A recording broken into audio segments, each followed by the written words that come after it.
muchísimas gracias a Cristian, Catherine y Sofía. Lamentablemente, Sofía desertó del panel, ¿verdad? Y quedamos solo los hombres aquí, así que tenemos que recordar siempre que estamos en esa lucha permanente de ampliar los horizontes de los actores que están inmersos en la discusión del cambio climático.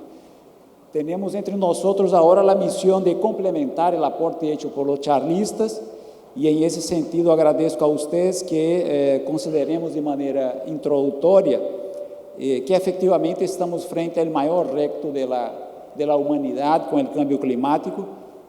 Ese hecho ha condicionado el aspecto de que cualquier problema anterior o desafíos anteriores se magnifica com a presença do câmbio climático, de maneira que estamos diante de uma transformação radical em todas as esferas humanas. E, em esse sentido, é determinante entender que as evidências de câmbio climático estão dadas em el campo e em los estudos de maneira inequívoca. Hemos visto a lista de estudos que confirma o incremento de temperatura, irregularidade de distribuição de lluvias, eventos climáticos extremos contínuos. Já não há mais 15, 20, 30 anos entre um evento e outro, e a gente se pergunta por que todos os anos agora eventos extremos.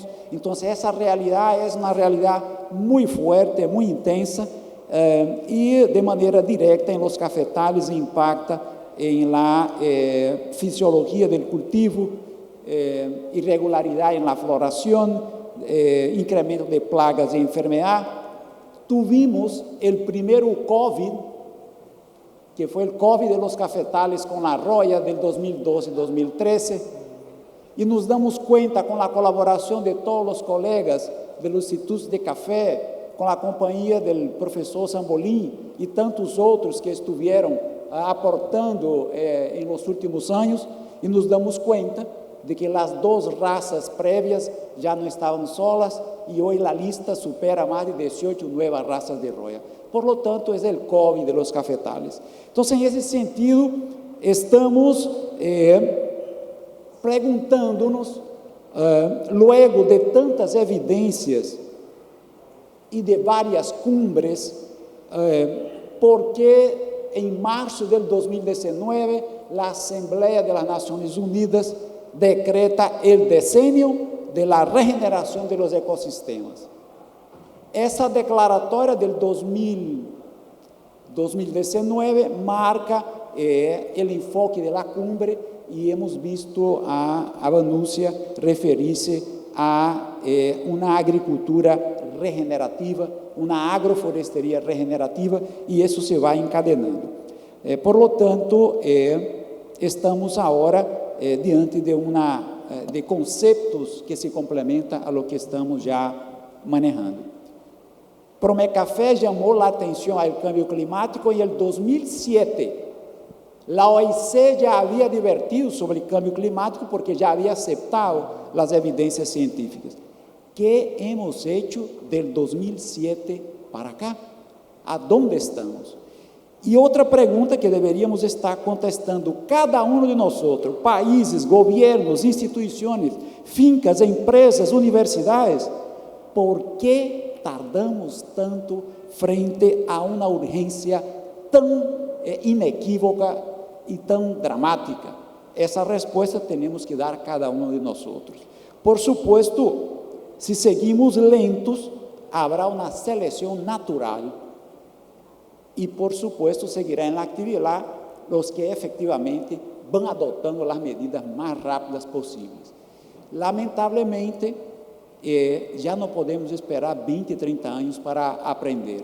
Se vamos tardar tanto, estamos fora da competência. Assim que passamos a José Luis para que empiece a contextualizar esses elementos que estão dados por conhecimento prévio. Muchísimas gracias. Muchas gracias, doctor. Buenos días, tengan todos y todas. En solidaridad, pues yo creo que parte de ese contexto que pues hoy tenemos aquí en esta cumbre, la hemos ido abordando desde hace un tiempo Hemos ido aprendiendo muchísimo de las lecciones de nuestras experiencias pasadas y eso es que tenemos que ver la agricultura y la caficultura con ojos nuevos. No podemos seguir haciendo el trabajo que venimos haciendo desde siempre, sino tenemos que ser innovadores, tenemos que ver la caficultura como un sistema, como un todo. No podemos ver específicamente lo que es solo cambio climático, lo que es solo la productividad, la rentabilidad, sino tenemos que tomarlo como un sistema. Y eso lo hemos aprendido porque todo está ligado. Una cosa afecta a otra. Nosotros, pues, viéndolo con una manera más holística, sabemos de que el cambio climático, pues, obviamente tiene sus implicaciones en la rentabilidad, o mejor dicho, en la productividad, y que la productividad obviamente tiene sus efectos sobre el mercado, la demanda. Entonces, todo eso va conectado. Y en Solidaridad, pues, hemos aprendido eso muchas veces de la manera difícil y dura, que es más que todo que el impacto al pequeño productor. El pequeño productor es nuestro epicentro de nuestro trabajo y es a quienes nosotros también nos dirigimos. Obviamente trabajamos con toda la cadena porque sabemos que toda la cadena tiene que tener su componente de sostenibilidad, pero el pequeño productor es con quien nosotros también vemos que esos esfuerzos son más oportunos. Trabajamos sobre 4 intervenciones fundamentales.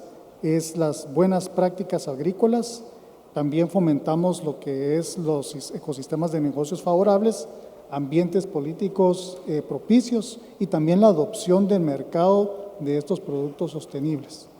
Y para ir atendiendo, digamos, el tema de que hoy vemos los retos que nosotros hemos visto, coincidimos con todo lo que se ha hablado aquí, fluctuaciones de precio, variantes climáticas, y consideramos que se han mencionado 2 cosas aquí por la doctora Nogueira en su charla inicial, que es lo que es la agricultura regenerativa y prácticas climáticamente inteligentes, perdón. Y son cosas que tenemos enfrente de nosotros desde hace mucho tiempo, no es algo nuevo. Volverle la fertilidad al suelo es algo clave en agricultura, es la columna vertebral de nuestros procesos. Y yo creo que con este tema de la agricultura regenerativa estamos volviendo a esas prácticas ancestrales en las cuales pues también aportan a ser más resiliente a los pequeños productores. Y no solo ambientalmente, sino también económicamente. Parte de estas intervenciones, como también mi colega que me antecedió, habló sobre el acceso a mercados de carbono. Estamos tratando de que estas iniciativas funcionen para el pequeño productor, ¿verdad? Y si funcionan para el pequeño productor, pues yo creo que estamos atendiendo a uno de los eslabones más básicos de la cadena, y a la vez también pensamos que aparte de eso tenemos que trabajar más en facilitarle al pequeño productor con productos financieros que también le sean favorables, ya que obviamente hay que tener las herramientas para atender estas problemáticas, tanto climáticas, productivas como económicas. Muy bien. Pablo, ¿qué tenés de novedad en tecnologías y prácticas de adaptación y mitigación? Adelante. Bueno, muy buenos días a todos y a todas. Primero agradecer a los organizadores por permitirnos intercambiar un poco de experiencias. Yo creo que uno de los aportes que hemos hecho como fundación es realmente traer sobre la mesa esta iniciativa de Café y Clima, ¿sí? Una iniciativa precompetitiva que lo que está buscando es realmente cómo podemos apoyar al sector de café y realmente cómo motivamos a la industria a que invierta más, ¿sí? En la acción climática, ¿verdad? Pero sobre todo realmente creo que uno de los retos que tenemos con la transferencia de la tecnología es cómo lo llevamos a las pequeñas familias caficultoras, ¿verdad? Entendiendo que realmente tenemos un reto en cómo atender a las familias como tal.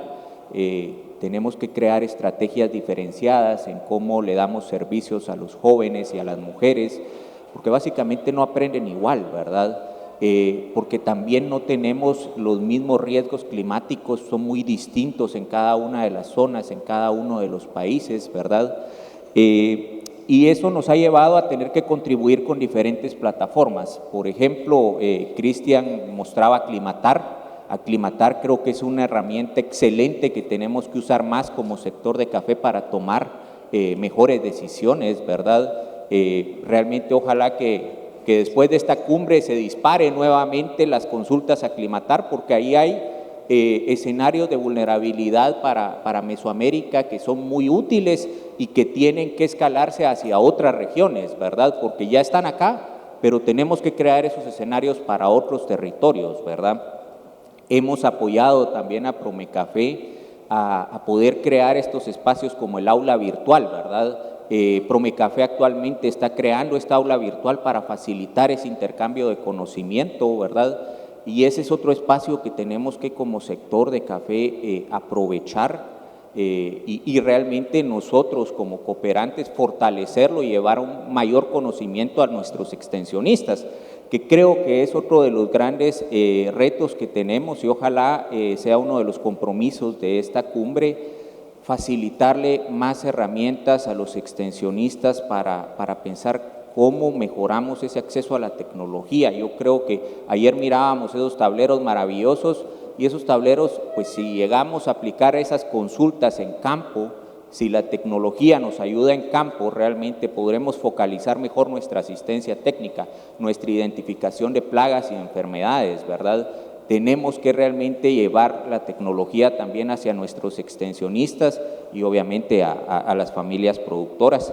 Estamos actualmente con un esfuerzo grande para crear en Ocotepeque, Honduras, una región climáticamente inteligente, donde estamos básicamente apoyados por el tema de cómo tomar mejor información meteorológica. Establecimos 60 estaciones agroclimáticas con una alianza con Exfarm y estamos queriendo crear ahí un abordaje con familias caficultoras, fortalecer el desarrollo organizativo que es clave, ¿verdad? Ya lo mirábamos a través de las diferentes ponencias y luego crear plataformas, ¿verdad? Donde bajemos esa información nuevamente, tanto a extensionistas como a productores, ¿verdad? Y creo que el otro aporte que estamos haciendo es básicamente llevar una mayor incorporación de tecnología en la producción en finca, ¿verdad? Donde tenemos que tener pues sistemas más diversificados, pero también utilizar la tecnología, sensores de suelo para medir la temperatura, para medir la humedad. Por otro lado, básicamente utilizar estos aplicativos como el Coffee Cloud, ¿verdad? Para monitorear las plagas y enfermedades, ¿sí? Y básicamente creo que como sector tenemos que refinar esas herramientas y potenciarlas, pero las que ya están, ¿verdad? Porque por lo general empezamos a dispersar esfuerzos. Entonces, básicamente hemos estado tratando de motivar, ¿verdad?, ese alineamiento, esa incorporación de tecnología a diferentes escalas, ¿verdad?, tanto regionales como nacionales y pues obviamente locales, ¿verdad? Muy bien, entonces tenemos fincas de referencia, tenemos experiencias de referencia, es importante escalar el impacto utilizando el apoyo de ese trabajo. Son miles de fincas que ya están en el programa, ¿verdad, Pablo? Sí, actualmente en el caso de Honduras estamos atendiendo 5,000 familias caficultoras y en el caso de Guatemala estamos con 3,800. Muy bien. Entonces, veamos ahora entonces con Víctor el ejemplo de medidas institucionales y de país asociada a huella de carbono, complementando esas referencias que necesitamos considerar en la implementación de acciones. Gracias, Elías, y buenos días a todos. La verdad es que nosotros, el enfoque que me piden es hablar un poquito de etiquetado ambiental. Hay que considerar que el etiquetado ambiental es una herramienta muy poderosa para aumentar la rentabilidad del cultivo del café. ¿Por qué hablamos nosotros de etiquetado ambiental? En el 2014 la Secretaría Técnica de la Unión Europea comparte un documento que se llama Huella Ambiental de Producto a los países que producimos café. Ellos seleccionaron varios productos, varios bienes y servicios, no solo café, pero en el caso nuestro nos involucramos con el tema. Ese documento decía que para el 2020 el café que llegara a Europa tenía que llegar con una etiqueta ambiental. ¿Y qué es una etiqueta ambiental? Es la forma gráfica, veraz y eficiente de reportar cuáles son los daños o impactos ambientales generados en toda la agrocadena café. En total son 18 los impactos que se generan en una actividad productiva. Nosotros empezamos a trabajar el tema en su momento pensando en el 2020 y tuvimos en ese momento el apoyo, lo digo aquí públicamente, el apoyo de René y de Dulce, que levantaron la mano y dijeron vamos con el proyecto. Y gracias a Promecafé y a CEPAL en su momento, logramos formar una red latinoamericana de etiquetado ambiental. 14 países de Latinoamérica unidos juntos, trabajando durante 5 años, tratando de llegar al 2020 con esta etiqueta ambiental. Esta etiqueta ambiental, lo importante es que toma en cuenta no solo los impactos que genera todo el ciclo de vida del café, desde que nace hasta que responsablemente tenemos que ver qué uso, reuso o reutilización le damos al residuo de una taza de café que nos tomemos en cualquier parte del mundo. No solo involucra todo el ciclo, la agrocadena, sino que también involucra algo muy importante que han hablado los compañeros que dieron las charlas: mitigación, adaptación y descarbonización del sector café. En ese proceso de 5 años que trabajamos esperando que llegara el 2020, en algún momento estuvimos aquí en Honduras con la ingeniera Gabriela Jiménez, que fue, creo que, una persona muy importante para la red latinoamericana, que nos apoyó muchísimo. Tuvimos la suerte, o no pensábamos en aquel momento en que el 2020 iba a llegar la pandemia. A algunos nos afectó un poquito más que a otros la pandemia, y la Secretaría Técnica de Café, que no estaba todo listo en ese momento, suspendió el tema del etiquetado ambiental.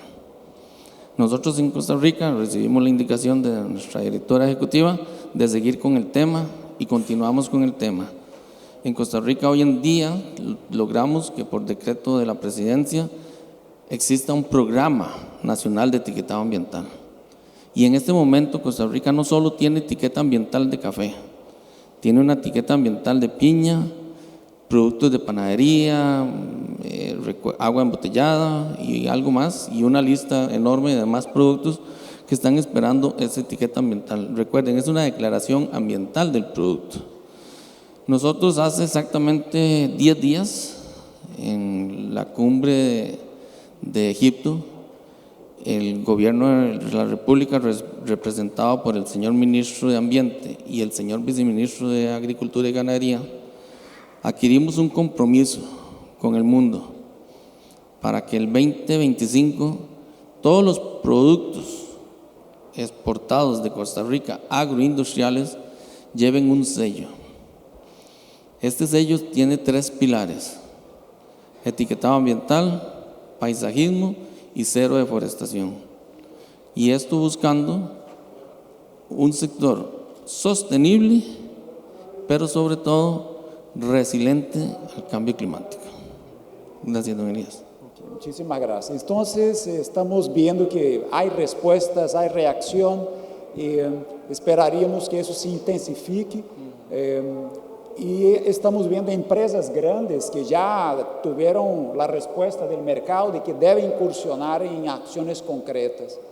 Bolcafé ya está con su programa agroforestal en 11 países y Honduras ya empezó la siembra. Aquí están los colegas de Bolcafé, ya hay una siembra de árboles y todo eso es atendiendo una realidad inequívoca de presión hacia transformar nuestra cafeicultura. Y para contextualizar los impactos que justifica esa preocupación, Federico nos comenta entonces de los choques climáticos. Adelante. Gracias, Elías. Primero, gracias por la oportunidad de estar aquí. Soy relativamente nuevo en Honduras y en el sector café de aquí, entonces es muy valioso poder compartir con ustedes. Bueno, una explicación un poco del trabajo que me trae aquí con la alianza, que es cómo podemos repensar los mercados de café en Centroamérica. Es un caso de una iniciativa global de repensar mercados y bueno, ese fue el germen de una línea de pensamiento que a mí siempre me ha inquietado, y es el pensamiento de que el café es un juego de suma cero. que para que alguien gane, alguien tiene que perder. Y pues esto viene desde mucho tiempo. Creo que todos somos conscientes qué sucede cuando hay una amenaza de heladas en Brasil. Creo que no está, ningún cafetero está exento de decir que siente satisfacción, no satisfacción, pero siente cierto alivio al pensar que sus precios van a mejorar, ¿cierto? Con ese germen, digamos que conceptualmente, académicamente, he estado empezando, o la iniciativa ha estado empezando a pensar cómo funcionan los mercados, qué tan verdadero es que, o en qué escenarios el café es un juego de suma cero. Y globalmente empezamos a pensar eso a través de los choques climáticos. Los choques climáticos, como varios colegas han mencionado aquí, es una oportunidad para ver en una fotografía cómo nos va a afectar cuando hay un cambio en las condiciones del mercado. Resultado de esta investigación, digamos que todavía está en desarrollo, es que hemos desarrollado un marco conceptual para entender la competencia a través de unas matrices de competencia en las que nos dicen a cada país quién es su mayor competidor. De esa forma podemos analizar cómo funcionan esos choques. El resultado, pues digamos que es satisfactorio en la medida en que nos permite entender un choque ambiental, cuál es su efecto sobre otros países. Tenemos una realización de que el choque ambiental tiene un efecto negativo pronto en el país que lo produce, pero interesante para nuestra investigación es que con un año de retraso estamos viendo esos choques tienen un efecto positivo en la producción de los otros países con los cuales ese país compite, ¿cierto? Digamos que esos son los resultados conceptuales que tenemos hasta ahora, pero las discusiones que hemos tenido aquí han sido muy valiosas para la construcción de esta idea. Ayer con la ministra de Agricultura, creo que él incitó un pensamiento que yo no había digamos que interiorizado tanto, y ella mencionó el poder de la caficultura mesoamericana. Entonces me remití un poco a los datos que estábamos viendo, y cuando vi qué tan fuertes son los países mesoamericanos de Promecafé como competidores en el mercado global de café, realmente su peso es bajo. No hay ningún país que tiene un factor de competencia en nuestra métrica del 5%, queriendo decir que cuando se enfrentan mercados globales con otros países productores de café, hoy hice un pequeño ejercicio de ver qué tan fuerte era Centroamérica o Mesoamérica como una nación, y resulta que como nación, pues como un conjunto de naciones, tiene una competencia, un factor de competencia cercano al 15%. Yo creo que eso es algo sobre lo que se puede construir y podemos pensarlo, como me interesa esta línea de pensamiento futuro, creo que sería interesante ver cómo se pueden configurar alianzas internacionales como un factor de adaptación a choques ambientales, de una forma en la que los países trabajando en conjunto no están tan descubiertos ante los choques climáticos, y creo que a futuro es algo que podemos explorar. Para cerrar mi intervención, decir que la iniciativa de repensar mercados es una iniciativa naciente. Probablemente vamos a conversar con bastantes de los actores, o nuestro interés es conversar con bastantes de los actores que están aquí reunidos, y todas estas preguntas son un alimento importante para el proceso de construcción. Entonces, un gusto estar acá y muchas gracias por el espacio. Gracias, Federico. Tenemos virtualmente la participación de Simón, de GIZ. ¿Estamos listos? Muy bien. Simón va a estar contextualizando los derechos humanos y medio ambiente frente a los temas que la cumbre viene planteando. Esperemos entonces que todas esas sinergias puedan consolidar las estrategias de camino. Se ha hablado mucho para resiliencia sobre prácticas que son fundamentales a nivel de finca, a nivel de la unidad productiva, que ya están há algum tempo ya siendo promovidas por la ciencia, por las instituciones, por las ONGs. Hay ejemplos exitosos de adaptación y resiliencia, pero todavía necesitamos ir afinando cosas. Por ejemplo, me gustaría que pudiéramos conversar un poco sobre esos vacíos de algunas prácticas o gestiones que son necesarios llenar para seguir avanzando. 95% del área cafetalera de Mesoamérica está bajo sombra, pero ¿en qué diseño, en qué manejo, en qué eficiencia productiva deberíamos preguntar está esa práctica? Entonces es un tema muy importante porque por un lado es una ventaja que ha amortiguado efectos, pero por otro, si no hay una comprensión de la importancia del diseño y el manejo, estamos quitando a la productividad y al control del proceso eficiencia. Variedades mejoradas, más de 20 años de variedades mejoradas ya disponibles, y la pregunta es si son más productivas, si son rústicas, si están enfrentando el cambio climático de manera tan evidente, ¿por qué todavía el parque cafetalero no alcanza el 35%, el 40% con esas variedades? Ya es una solución comprobada como fundamental en la matriz que estamos todos construyendo de integración de temas.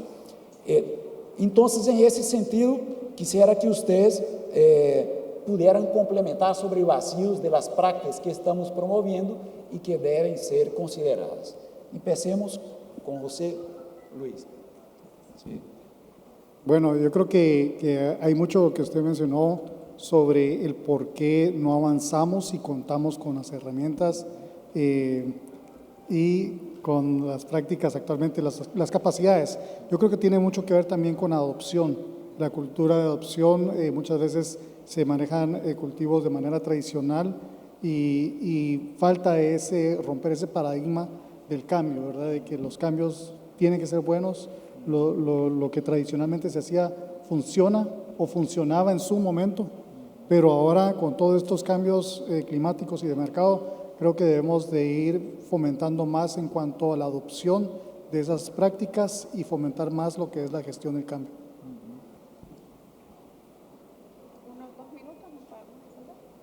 Entonces, rápidamente, Pablo, por favor, un mensaje.